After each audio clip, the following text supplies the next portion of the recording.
Hello ට්‍රේඩස් සුබ දවසක් ඒවා හැමෝටම මේ කිහිප දෙනෙක් අහලා තිබ්බ මම ට්‍රේඩ් කරන්න පාවිච්චි කරන සෙටප් එක මොකක්ද කියලා.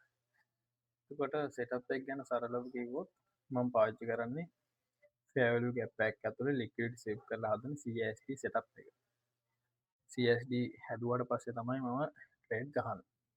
ඒකට අපි setup එක ගැන ඉගෙන ගන්න කලින් setup එකට වැදගත් වෙන මූලිකවම වැදගත් වෙන fair value gap එකක් කියන්නේ මොකක්ද කියලා අද ඉගෙන ගමු.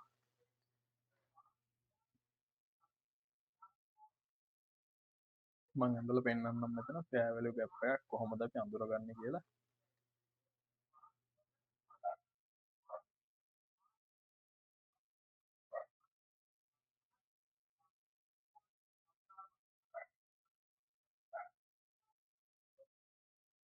fair value gap එක බලන්න අපි මෙතන මේ කැන්ඩල් තුනක් අනිවාර්යෙන්ම මාකට් එකේ හැදෙන්න ඕන.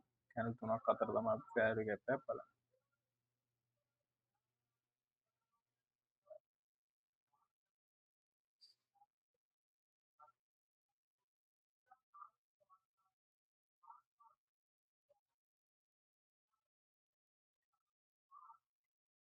ඔන්න ඔහොම. අපි කැන්ඩල් තුනක් අතරේ මෙතන පළවෙනි කැන්ඩල් එකේ පළවෙනි බුලිෂ් කැන්ඩල් එකේ හයි එක වික් එක හයි එක සහ මෙන්න මෙතන ගත්තොත් ඒකයි මෙතන තුන්වෙනි කැන්ඩල් එකේ වික් එකේ ලෝ එක මේ ලෝ එක අතරමැදි කලාපය තමයි අපි fair value gap එකක් විදිහට ගන්න. එතකොට අපි මේකට කියනවා මෙන්න මේ කොටස. මේ වික් එකේ හයි එකයි මේ වික් එකේ ලෝ එක අතරමැදි කලාපයට තමයි අපි fair value gap එකක් කියලා කියන්නේ.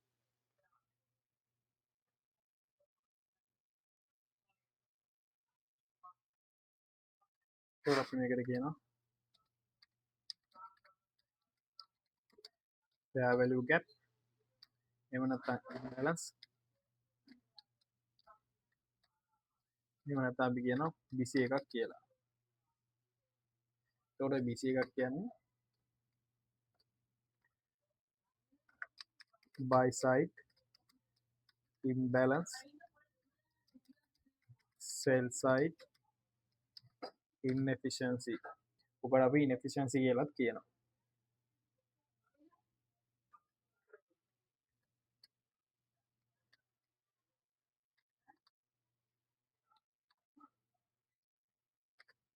ඔන්න ඔය ආකාර තුනෙන් අපි මේ fair value gap එක හඳුන්වනවා. එතකොට අපි ඕක sell පැත්තට ගත්තාම sell පැත්තට තවම තමයි candles තුනක් තියෙන්න ඕනේ. candles තුන අතර මැද කලාපයට තමයි අපි fair value gap එකක් imbalance එකක් කියලා කියන්නේ. ඒකට මම පෙන්නුම් මේ පැත්තටත් අඳුරලා ඔයාලට.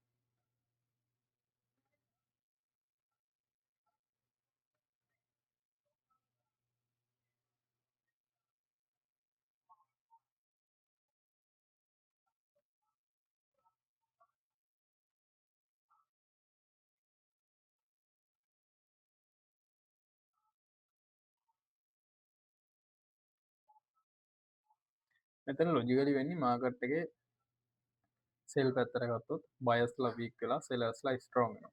ඒ නිසා මාකට් එකේ මෙහෙම price gap එකක් හදනවා. price එක අතර gap එකක් හදනවා. ඒ price එක gap එක හදන එකට තමයි අපි කියන්නේ fair value gap එකක්. ඒ කියන්නේ සරලව මෙතනදී buyers ලා weak වෙනවා මේ order මෙතන තියෙන orders ටිකක් fill කරන්න. මෙතන මේ gap එක fill කරන්න buyers ලා weak වෙන නිසා sellers ලා මෙතන strong. sellers ලා strong නිසා market එක මෙහෙට buy වෙන්නේ නැහැ. මෙතන gap එකක් ඉතුරු කරලා market එක sell වෙනවා. buy පැත්තට ගත්තත් මෙතන වෙන්නේ මෙතන buyers ලා strong වෙලා sellers ලා weak වෙනවා. sellers ලා weak වෙන නිසා market එකට බැරි වෙනවා මේ gap එක fill කරන්න එන්න. මේ low එකයි මේ high එක අතරමැද කලාපය fill කරන්න එන්න බැරි වෙනවා. අපි sell පැත්තට ගත්තාම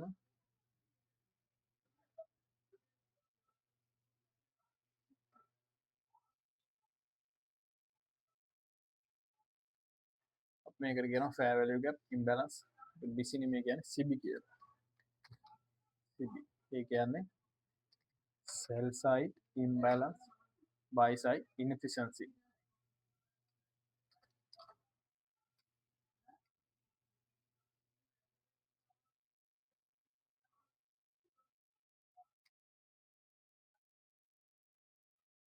ඔන්න ඔහොමයි එතකොට fair value gap එකක් අපි අඳුරගන්නේ. candles තුනක් තියෙන්න ඕනේ. candles තුන අතර සෙල් පැත්තනම් මේ ලෝ එකයි මේ හයි එකයි අතර කලාපේ අපි පැවල ගැප්පක් කියන එහමනත ඉම්බලන්ස එකක් කියන නැත්නම් සිබ එකක් කියලා කිය පුලිස් පතරගත්තුත් කැන්ස් තුනක් තියෙන ඕනි අර විදිහමයි පැවලි ගැප්පයක් කියන අපියතෙන්ට ඉම්බලන්ස එකක් කියන දිසි එකක් කියලා කියන තකොට ඕකට මෙහෙම බුලිස් කැනල්ස් තුනක්ම වෙන්න අවශ්‍යනය ගන්න මෙන්න මෙහෙම දෙයක් මාගට්ටක මෙහෙම උඩට බයි වෙලා මෙම මේ කැන්ල ඇතුළි හෝ ඉන්සයිට් නොව මෙහම වික්කයක් ඉතුරු කළ මෙහම ලෝක්ෂ නගලට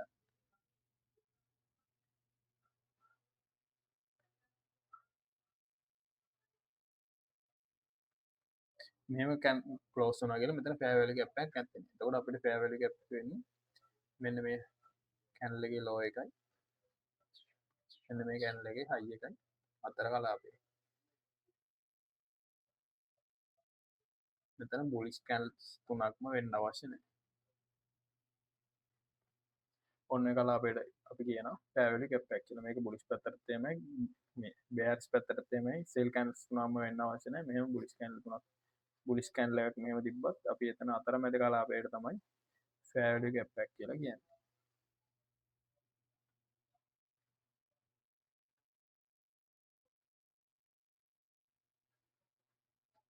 ඔන්න හෝ තොර මෙතනත් ෆෑවලි ගැප් ඇත්තියෙන මෙතන ෆෑවලි ගැප් ඇත්තිී යෝක බලම් මාගට්ටයි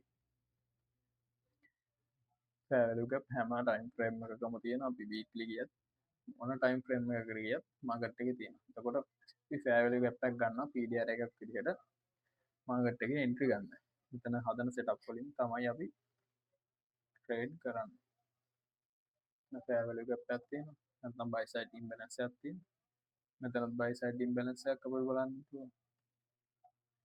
තියෙන බයිසයිඩ් ඉම්බලන්ස එමක බුලිස් කැන්ස් තුනම වෙන්න මෙත සෙල් කැන්ල මේ කැන්ල්ස් තුන අතර කලාපේ තමයි අපි පැවලි ගප්පක් රගන්න බලන්න මාගට්ටක පැවලි ගප්පලට රැක් කරල දන හැටි අපිනි මෙතන බලාගන්න පුල සෙල් සයිට ඉම්බලන්ස සෙල් සයිඩ ඉම්බලන්ස තියෙන එතකුට තව දෙයක් තමයි මෙතන මේ පැහලුග තාම මේක වයිලෙට් වෙලා නෑ මේක තාම වැලි කියල දෙන්න කොහොමද මේ පැහලු ගැප්පක් ඉන්වැලි දෙන්නේ කියල අඳුරගන්න කොහොමද කියන කියල දෙන්න තවටික සෙලා මෙඩි මාක් කරගෙන ෆෝහවකින් බල ෆෝහවලත් තෝකම තම හැම ටයිම් ්‍රේම්ගේම තියෙන සැල්සයි ඩිම් බලන්ස ඇත්තියෙන් මෙතන මෙතන තියෙන මෙතන තියෙන මෙතන තියෙන එමතනම සෙල්සයි ඩිම් බල සදන බයිසයි ඩිම් බල සද බයි පත්තර ගත්තු මෙතන බයිසයි ඩිම් බලන්ස ඇත්තියෙන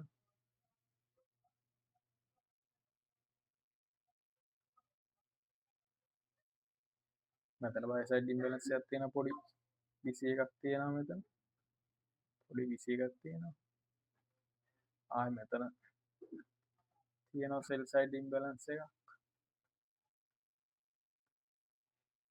මෙතන තියෙන හැම ටයිම් ්‍රේම්ගෙන් තියෙන අපි වන් මිනිටින් බලුවත් 1 මිනිට් කලත් ඕකම තමයි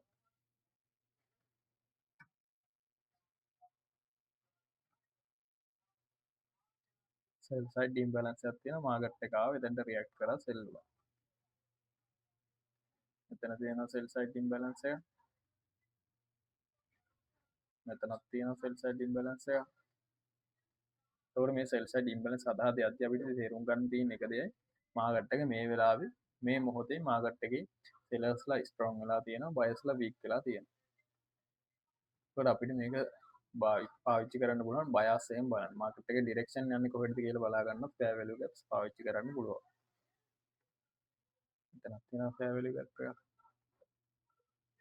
හැම තැනම තියෙන එතකොට මේවා ඔයාලා මාක් කරලා බලන්න හැමටයිම් ්‍රේම එකමට ගිහින් හැමටයිම් ්‍රේම කරම ගිහින් බලන්න මේ පෑලග පොලට අතල තියන්නේ කොහොමද මාගටය කරලා තියන්නේ කොහොම කියල් බලන්න එතකොට මං කියන්නම් එතන කියල දෙන්න ෆෑවලි ගැප්පක් වයිලේට් වෙන්න කොහොමද කියලා පෑවලි ගැප්පක් වයිලේට් එන්නම් කිවා පැවලි ගැප්පක් වෙන්න්න කැනස් තුනක් මෙහම හදල තියෙන්න්නවන ආදරමද කලාපය වෙන්න ඕනි එකොට මේක වයිලෙට් වෙන්න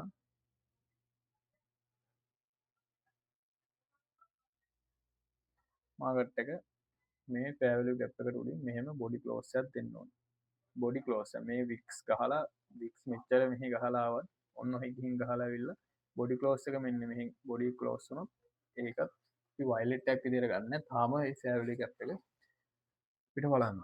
එතකොට මම පෙන්නන්නම් ෆෙයර්වැලි ගැප් එක වයිලට් වෙලා තියෙන තැන.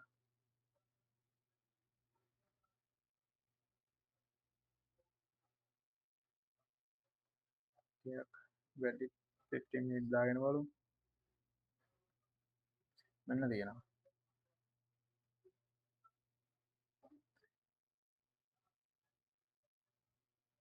මෙතන අපිට සෙල් සයිඩ් ඉම්බැලන්ස් එකක් තියෙනවා. එතන මාකට් එක ඇවිල්ලා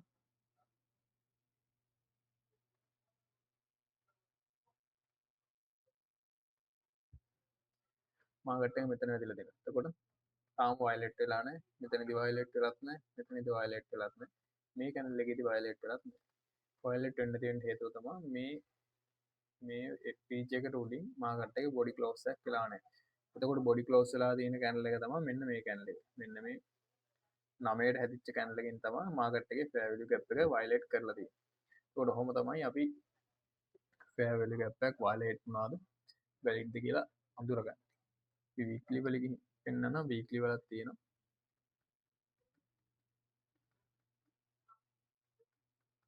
ඉතින් මෙතන පේනවා ෆෙයර් වැලියු ගැප් එකක් හදලා තියෙනවා. සෙල් සයිඩ් ඉම්බැලන්ස් එකක් හදලා තියෙනවා. ඒකට සෙල් සයිඩ් ඉම්බැලන්ස් එකට මාකට් එක කීප වතාවක්ම ඇවිල්ලා තියෙනවා මෙතන. වයිලට්ද නැහැ. මෙතන වයිලට් වෙලත් නැහැ. මෙතන වයිලට් වෙලත් නැහැ. බොඩි ක්ලෝස් එකක් වෙලා නැහැ. මෙතන වයිලට් කරලත් නැහැ. මේ කිසිම කැනල් එකකින් වයිලට් කරලා නැහැ. එතකොට මාකට් එකේ තාම මේ ෆෙයර් වැලියු ගැප් එක වැලිඩ්.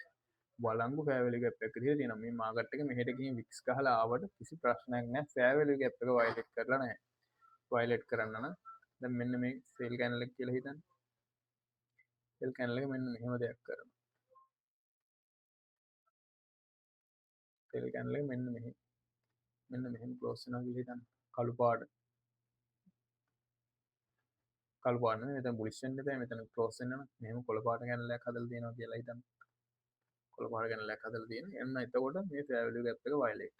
තාම වයිලේට් වෙලා නැහැ මේ ෆෙයර් වැලියු ගැප් එක. ඔන්න ඔය විදිහට තමයි ෆෙයර් වැලියු ගැප් එකක් වයිලේට් වෙලාද නැද්ද කියලා අඳුරගන්න. මම බයි සයිඩ් පැත්තටත් පෙන්නන්නම්.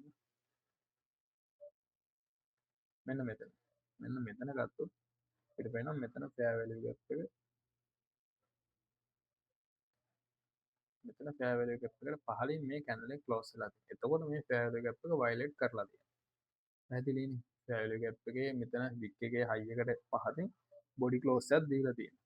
එතකොට මේ ෆෙයර් වැලියු ගැප් එක වයිලේට්. මේ ෆෙයර් වැලියු ගැප් එක වයිලේට් කරලා නැහැ. මේ බොඩි එක මෙතන උඩින්ම මේ කැනල් එකේ ලෝ එකට උඩින්ම ක්ලෝස් වෙන්න අවශ්‍ය නැහැ. මේ ෆෙයර් වැලියු ගැප් එක ඇතුලේ ක්ලෝස් වුණොත් වයිලේට් වෙලා නැහැ. මෙන්න මේ දැන් ෆෙයර් වැලියු ගැප් එකක් කියන්නේ මේ බයි සයිඩ් හදාගෙන යන පැත්තන්නේ. බයි සයිඩ් හදාගෙන යන පැත්තේ ෆෙයර් වැලියු ගැප් එක වයිලේට් වෙන්න නම් සෙල් කරන්න ඕනේ. සෙල් වෙන්න ඕනේ කියන සෙල් වෙන්න ඕනේ. ඒතකොට මෙතන සෙල් වෙලා නැහැ. මෙතන මේක ඇතුලේ ක්ලෝස් වුණොත් මේක බයි පැත්තෙන් ගිහිල්ලා තියෙනවා. ඒතකොට මේක තාම වයිලේට් වෙලා වෙච්ච නැති ෆෙයර් වැලියු ගැප් එකක්.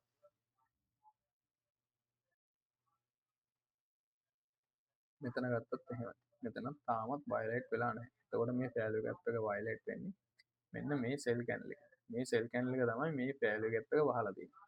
එතකොට තමයි මේක මේ ෆෙයර් වැලියු ගැප් එක වයිලේට් වෙන්නේ.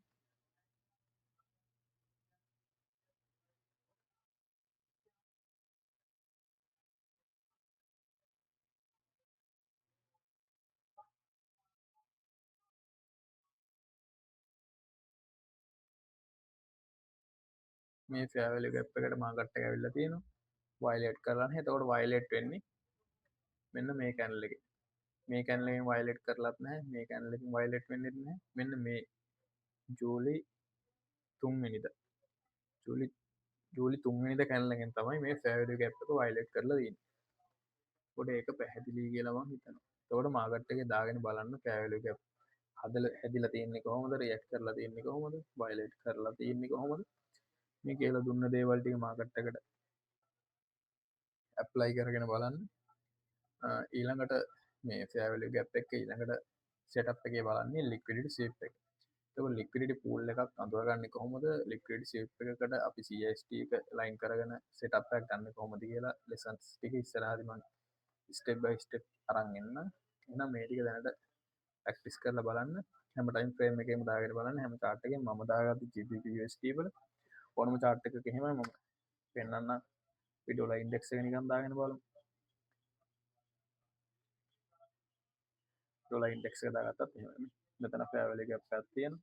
ඔය වයලට් වෙන්නේ මෙන්න මේ කැන්ඩල් එකේ. මේ කැන්ඩල් එකෙන් වයලට් වෙන්නේ නැහැ. මෙන්න මේ කැන්ඩල් එකෙන් තමයි ෆෙයාර් වැලියු ගැප් එක වයලට් වෙන්නේ. ඕනම කරන්සි එකක ඕනම මාකට් එකක ෆෙයාර් වැලියු ගැප්ස් හදනවා. එතකොට මේකේ වයලට් වෙන්නේ